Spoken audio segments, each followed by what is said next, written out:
আমাৰ শিক্ষক শিক্ষয়িত্ৰীৰ সহযোগত ছাত্ৰ ছাত্ৰীয়ে কৰিছিল সেই কামটো হৈছে ৱাল মেগাজিন আৰু এই ৱাল মেগাজিনৰ বাবে দুজন আমাৰ শিক্ষক শিক্ষয়িত্ৰীয়ে ছাত্ৰ ছাত্ৰীক আগবঢ়াই লৈ গৈছিল কাৰণ গুৰি বঠা নহ'লে কোনো কাম নহয় সেইকাৰণে বঠা ধৰিবলৈ নিশ্চয় আমাৰ মানুহ লাগিব তেওঁলোক হৈছে অৰুণ কোঁৱৰ আৰু অনামিকা বৰুৱা আছিল আৰু এই কামটো কৰিছিল আমাৰ মৰমৰ ছাত্ৰ বিবেক বাগচি আমি বিবেক বাগচিক মানে আগলৈ ওলাবলৈ কৈছোঁ এয়া বিবেক বাগচি এই বিবেক বাগচিৰ তত্ত্বাৱধানত আমাৰ এখন ৱাল মেগাজিন আমি তৈয়াৰ কৰিছোঁ আৰু সেই ৱাল মেগাজিনখনো আমাৰ যেনেকৈ হাতে লিখা আলোচনীখন অনুষ্ঠিত হৈছে আমি বাইদেউৰ হাতে সেই ৱাল মেগাজিনখনো আমি উন্মোচন কৰিবলৈ যাম বুলি ভাবিছোঁ আৰু আশা ৰাখিছোঁ তেখেতৰ পবিত্ৰ হাতৰ পৰশে এই কামটোত আমাক দুগুণে উৎসাহিত কৰিব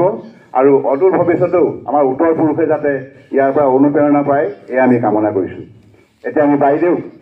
এই উক্ত কাৰ্যসূচীৰ কাৰণে আগবঢ়াই নিবৰ কাৰণে অনুৰোধ জনাইছোঁ আৰু লগতে বিবেক বাগচিকো আমি সকলোৱে এটি নমস্কাৰ জনাওঁ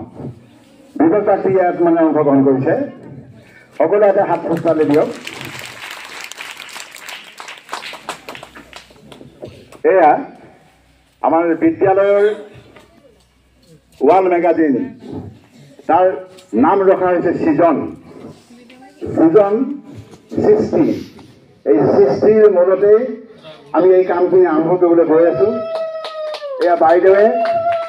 এয়া অনুষ্ঠান কৰিছে এয়া সৃজন আমাৰ চেলেংপথাৰ মধ্য ইংৰাজী বিদ্যালয়ৰ